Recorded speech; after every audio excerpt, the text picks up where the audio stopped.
Dear friends, 2016 is coming to an end. This has been a year which has really been extremely busy in the EU-Moldova relationship.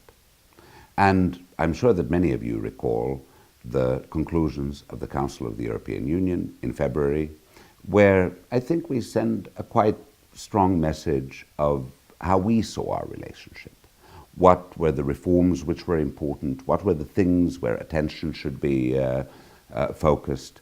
In short, if you looked at those conclusions, you saw that what the EU's interest was a Moldova which went forward in democracy, in reforms, in short, again, delivered to its citizens. One of the issues which was part of those conclusions was the need to have a program with the International Monetary Fund.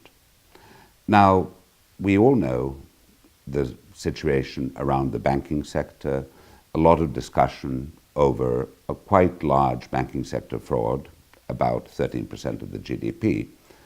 And you have all noticed also that there has been a lot of concern, both domestically and internationally, over how this kind of a situation is handled and how you can put safeguards that such developments could not happen again.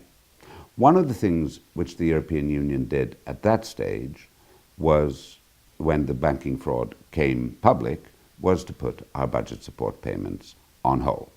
These are sectoral payments. They are linked to a certain amount of reform sectors in the country, but at the same time, they are payments which need also to be conditioned, not just on the sectors, but also on more general issues, namely on macro-financial stability.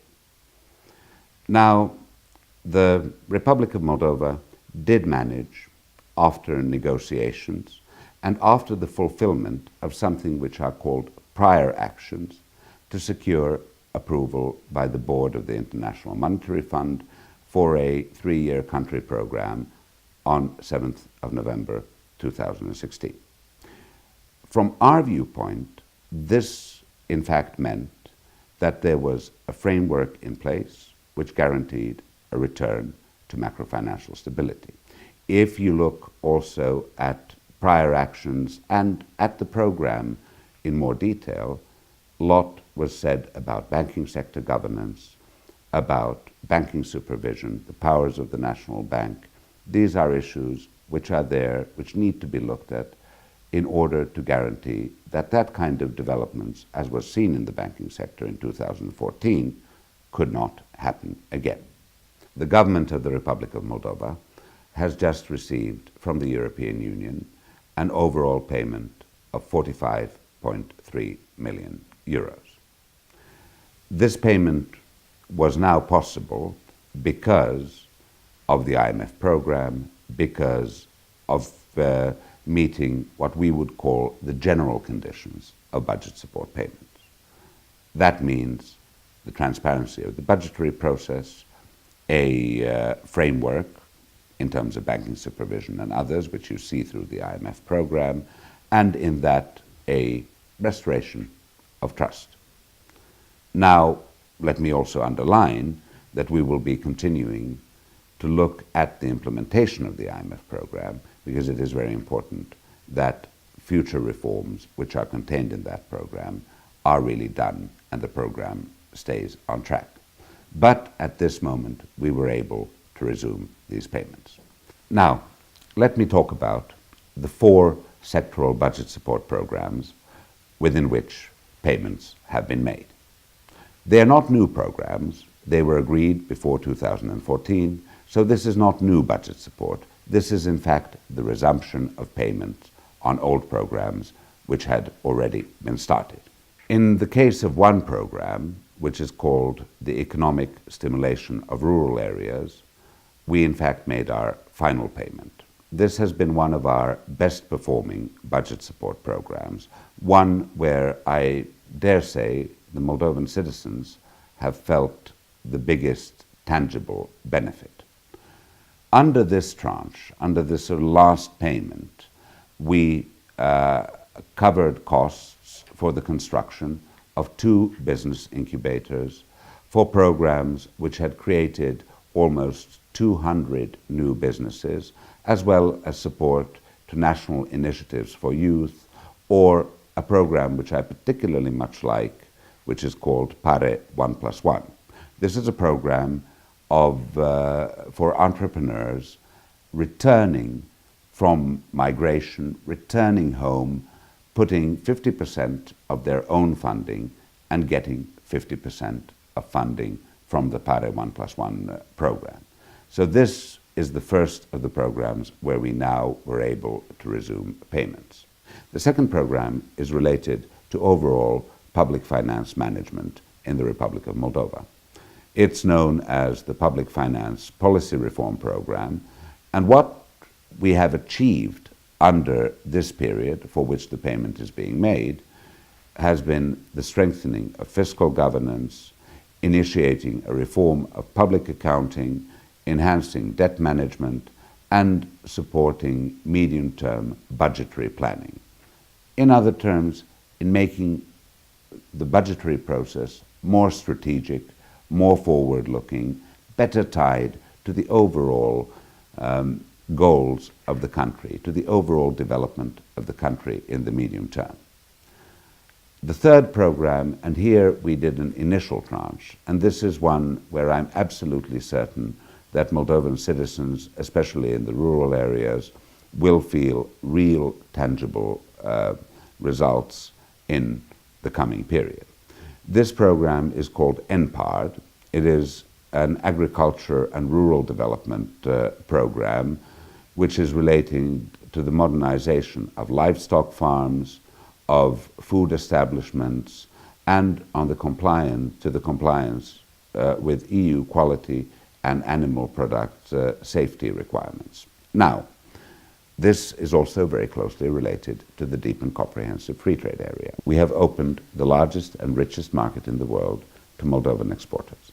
Moldova has great potential in the agricultural sector, but in order to really be competitive in that market, you need to modernize, you need to come closer to EU standards. This program will directly benefit Moldovan agricultural producers in upgrading their production, storage facilities, in becoming competitive, and this money will be going through the National Payment Agency, the AIPA, directly to the farmers. The fourth program is one on the modernization of vocational education and training.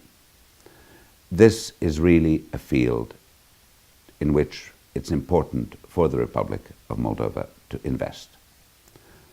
There has been, in this country, a tendency of everybody wanting to go to university, and the vocational training institutes haven't really been seen as an attractive alternative. However, people's skills are different, and if you look at the need of businesses to get new workforce, qualified workforce, so really one of the keys to success of a country is that the education system functions in a way that you get the best specialists, the highest level of education, not just in the research and academic fields, but also in terms of professional education. So this payment also includes support to the reform of this very important part of the educational system, one which has been undervalued, but one which really can chart the way to the future. So, you see, with these payments, we've tackled two things. We've managed, with this linkage, to give impetus to finding a way forward with the International Monetary Fund in terms of banking sector governance, in terms of making the public finance management of this country more and more modern, and at the same time we're looking at four very important sectors of the economy. This is very much linked to the philosophy which we are using. This dual approach, which comes through these budget support programs, is very important. By focusing on general conditions, you end up with the sound macrofinancial development trend. You look at important questions such as banking sector governance. You really get the fundamentals of the economy towards a better direction. Then when you look at the specific conditions, there we see that whether it's a new program where we give initial funding or programs where we pay on the second or third installments after we have already seen the reforms, we are supporting fields which are very important for this country. There's been, as I said, dear friends, a lot of discussion on EU assistance. So at this time, when we are able now to resume payments of budget support, I wanted to share with you a few words on what exactly we've been doing with this assistance, what the goals are. Let me assure you that the European Union is deeply committed to helping and supporting the Republic of Moldova go forward in real reforms, in tangible reforms, which will bring the country to a different development level. Thank you very much.